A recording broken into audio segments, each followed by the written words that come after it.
It's funny, I almost swing backwards and forwards with my thoughts on AI. I guess one of the thoughts that hasn't swung is that there's going to be pretty tremendous job disruption. I would have logically believed it from reasoning up from, okay, intelligence increases. What is intelligence? And once intelligence is in the form of these agents, where on my phone right now, I can tell my agent to do something. It uses the computer downstairs. It does it for me. When I first experienced that, I was like, wow. Okay, so it can do anything that's on a computer. It can click around. It can do stuff for me. There's a lot of people that are paid in the world to click around on a computer. I'm probably one of them, to be honest. And then the other eureka moment was just in seeing how my own hiring had started to shift. For sure. And I started to notice that we were thinking about AI proficiency in our hiring a lot more.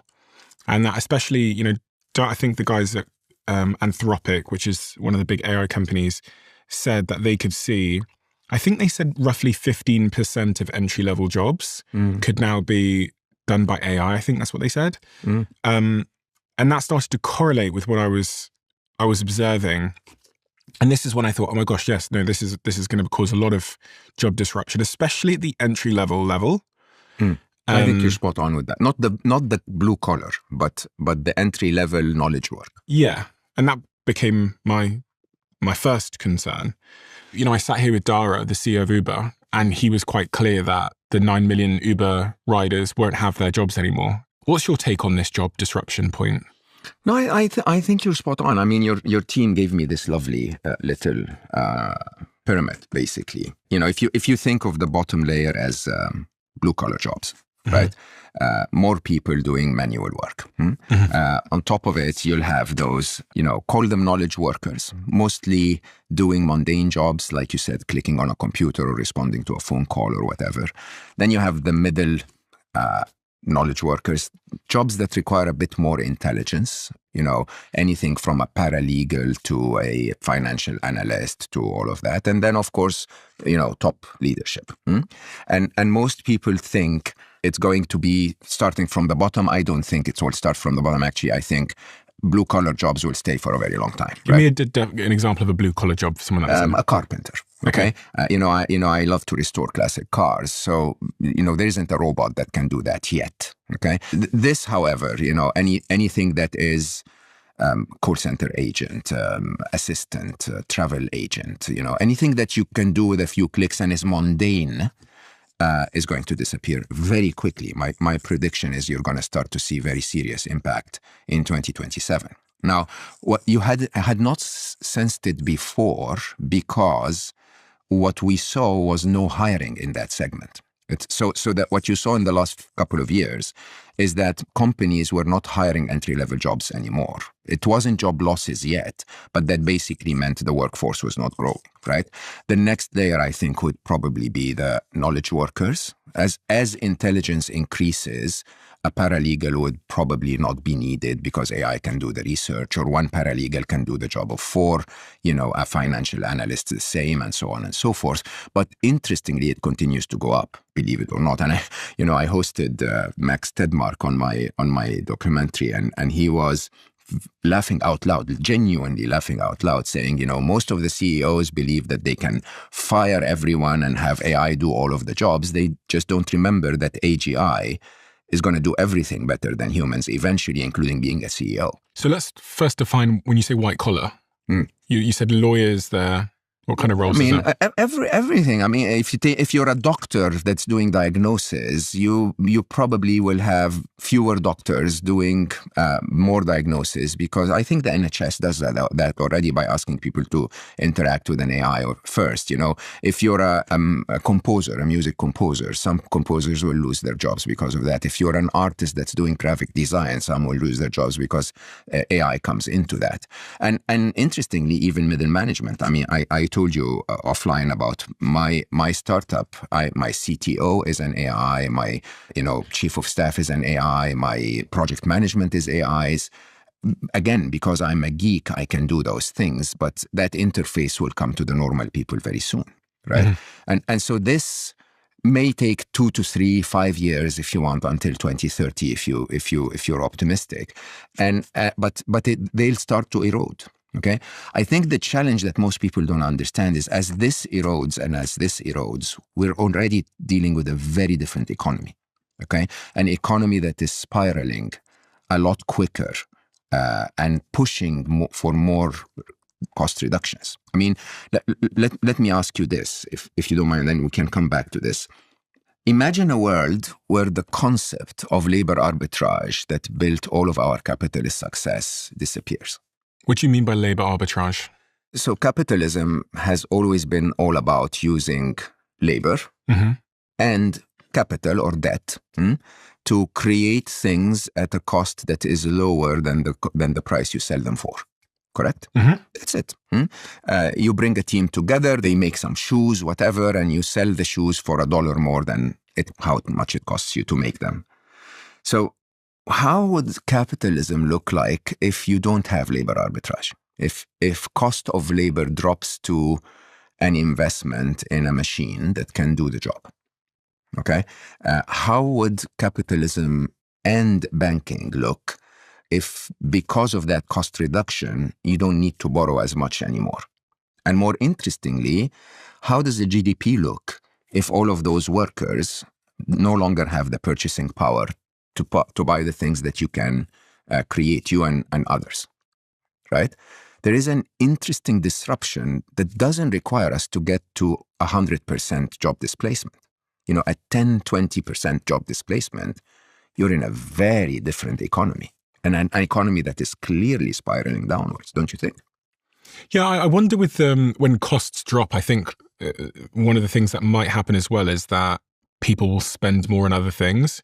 Because I was thinking in my business, one of the observations I've had is if I make a cost saving, I end up spending the money on something else. Now that thing could be tokens, basically spending money on compute, AI. But it also could be hiring in different areas. Which are?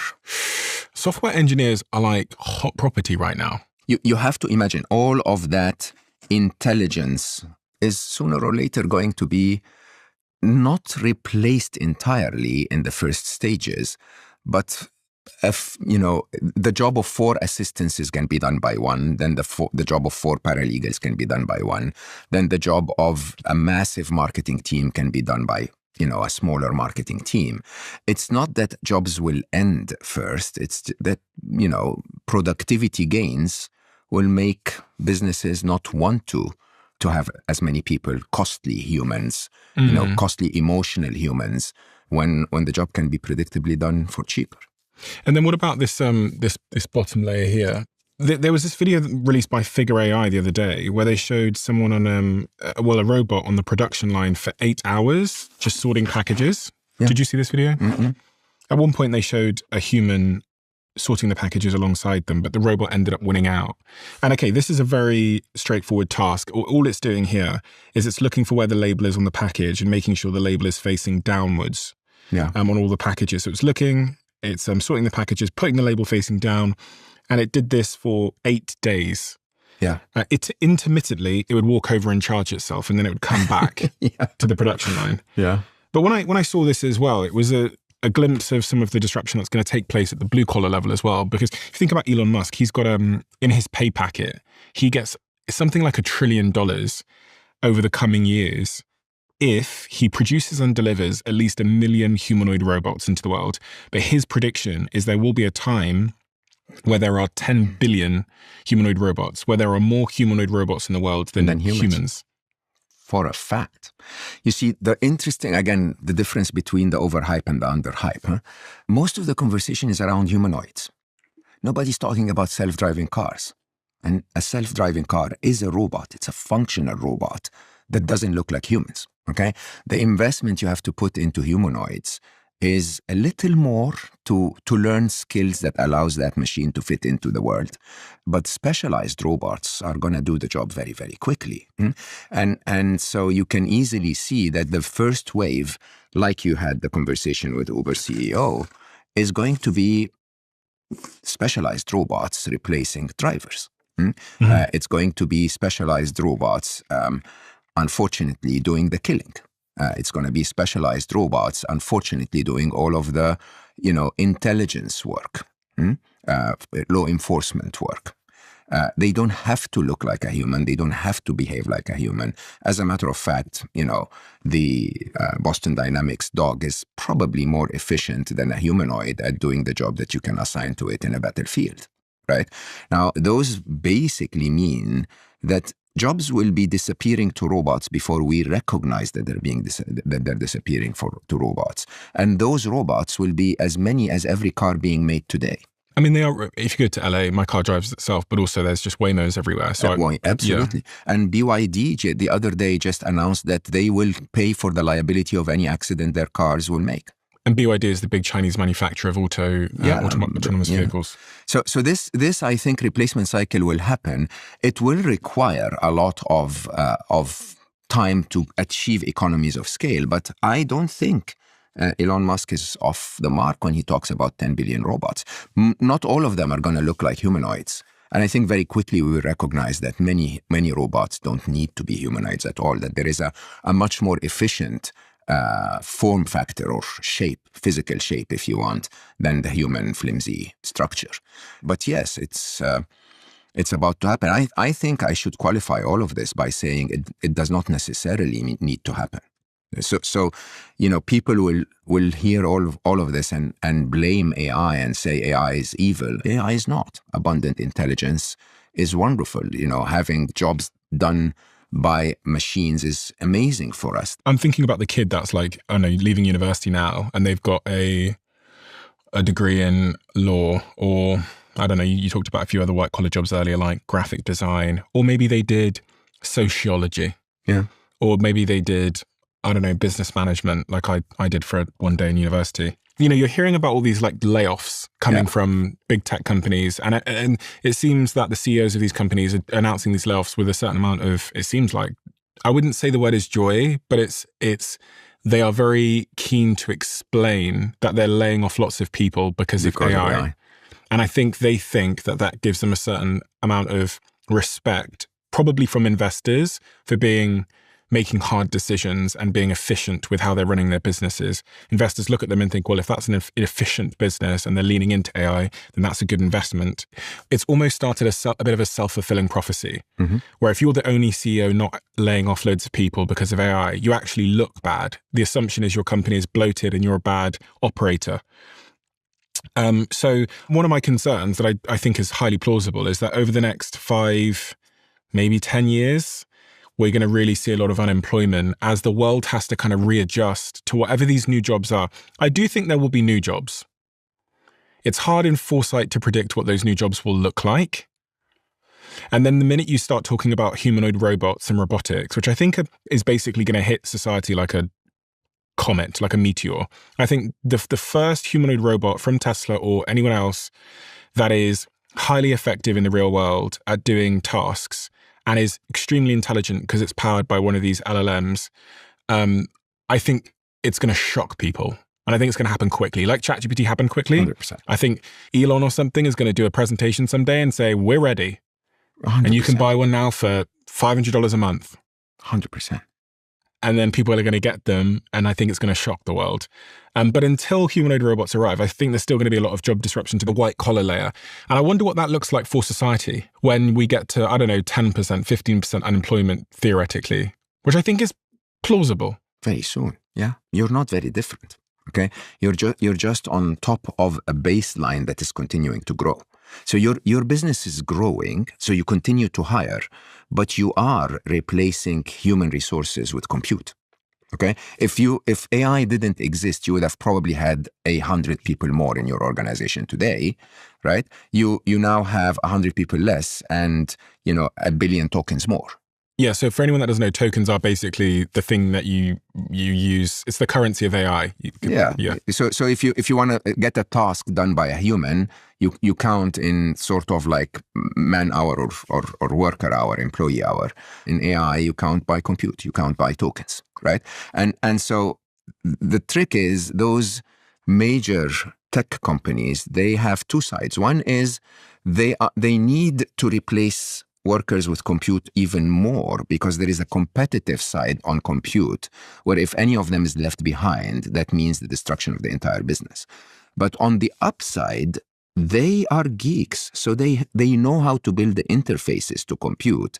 So they integrate technology within their organizations quicker than the average traditional business, right? Non-technology business, if you want. You can look at them and say, this is the preview. It's not about all of humanity losing their jobs. It's about what is the dividing line before civil war, right? Think about a situation where 20% unemployment is happening when economies are suffering inflation. I say that not to be a scaremonger. I say that because I genuinely believe governments need to wake up. Okay, government needs to at least, remember the COVID years where governments had to give furlough everywhere and ask people to stay home. If people stay home, governments have to be prepared to somehow sustain those people until reskilling happens or until we find a solution, so that those people don't feel that they're left behind. A civil war. Unrest, let's call it. Civil unrest. Yeah. What does that end up looking like? Because on one end, the democratic process plays its role and we just elect someone else. Does it really? Don't say that. I don't know. You tell me. Oh, no. I think democracy has ended a long time ago, Stephen. I think we live in the most corrupt time. I don't know about history, to be honest, but this is definitely corrupt. Okay? This definitely is not democracy. This definitely is not even congressional in any possible way. And people are angry. People are angry because their tax money is going to things that they don't choose to, that don't benefit them, that, lots of regulations in the system are being ignored. I mean, I choose not to speak about politics perhaps until my next book comes out, but look, we have video evidence of people abusing children and not a single person got arrested. Not a single person. I mean, how can you call that a democracy? I think repeating those slogans is gonna anger people even more, if you ask me. People know that they're being lied to. People know that their leaders are not representing their best interest. People know that their money is going to causes that they don't really approve of. And ask me how civil unrest looks like. I don't know, and I'm not calling for it, but I'm hopefully calling for the politicians to start to become aware that this is crossing the lines everywhere. On this point, Sam Altman, who is the founder of OpenAI, he's been banging the AI is coming for your job drum for more than a decade now. In 2015, he pointed out, my job is to help people destroy jobs. Something he lamented at the time, but decided he'd do anyway. One of the things that I struggle with, like getting out of the bed every morning, is that like my job is to help people destroy jobs. The job destruction that we're going to see by software in the next couple of decades, I don't think anyone's prepared for, and you can't talk about it. And in 2023, Altman said in an interview, a lot of people working on AI pretend that it's only going to be good. It's only going to be a supplement. No one is ever going to be replaced. Jobs are definitely going to go away, full stop. Interestingly, this month, he said, I don't think we're going to have the kind of jobs apocalypse that some of the companies in our space advocate or talk about. I'm delighted to be wrong about this. On white-collar jobs in 2021 through 2024, he said, AI will probably replace most of the jobs people do today.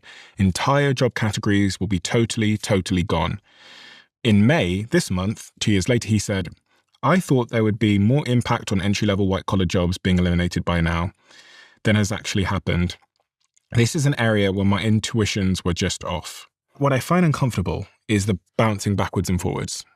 And I don't really know what is true, because a couple of years ago, you were telling us all the jobs are going to go away. You said categorically. Mm-hmm. You literally said full stop. And now he's saying they're not going away. And I just don't, when someone's like changing form factor, it's hard to understand why they're doing it. And I think my suspicion is back then, the incentive was to get people to take AI seriously. Mm-hmm. Congratulations, we took it seriously. We took it so seriously, in fact, that it's now a problem. It's a problem for these companies because people are now booing at commencement speeches. They're attacking data centers. They're going to elect people that are theoretically anti-AI. And now there's this inversion where like, no, it's going to be fine. Yeah. I don't know. You're spot on. First of all, I mean, Sam's entire existence, if you ask me, starting with open AI that's supposed to save the world by creating a safe AI, then making it a commercial enterprise that's worth billions, and backstabbing a few people in the process. And I have him on Chasing Utopia saying, clear, I quote, this is exactly the words he said. You can find it online. Chasing Utopia is your documentary. Yes. So he basically says, well, I don't suspect that, I suspect that AI is likely going to end humanity, but we're going to create a lot of interesting companies in the process, right? I mean, those kinds of statements are honestly not the statements of someone who's not decided. It's just the statements of someone who's being taught more and more by his PR agency or PR manager to say things as per a script, right? And the script, as you rightly said, had an objective and a target either way. And Sam Altman, in one of my works, I used to say the Altman is a brand; it's not a name. Okay, if it wasn't for Sam Altman specifically, there would have been another, Silicon Valley disruptor that would have done the same. I don't blame him for beating the market for it. The interesting challenge here is that who do we believe anymore? Who do we believe in technology? Who do we believe in politics? Who do we believe in the middle of a war? And I will tell you, interestingly, I started to change my mindset in terms of believing those who put their actions where their words are. So Anthropic coming out and saying, I'm not going to allow my model to be used for human targeting and surveillance, right? That's someone that's losing a $500 million deal because they stand by their ethics. The next week or the next, couple of weeks, OpenAI takes the contract. That's someone that's basically telling you it's good money, right? And I have to say, you have to start observing who's actually behaving in a way that is making AI work for humanity and who is behaving in a way that is making AI work for their shared values. If you love the Diary of a CEO brand and you watch this channel, please do me a huge favor. Become part of the 15% of the viewers on this channel that have hit the subscribe button. It helps us tremendously, and the bigger the channel gets, the bigger the guests.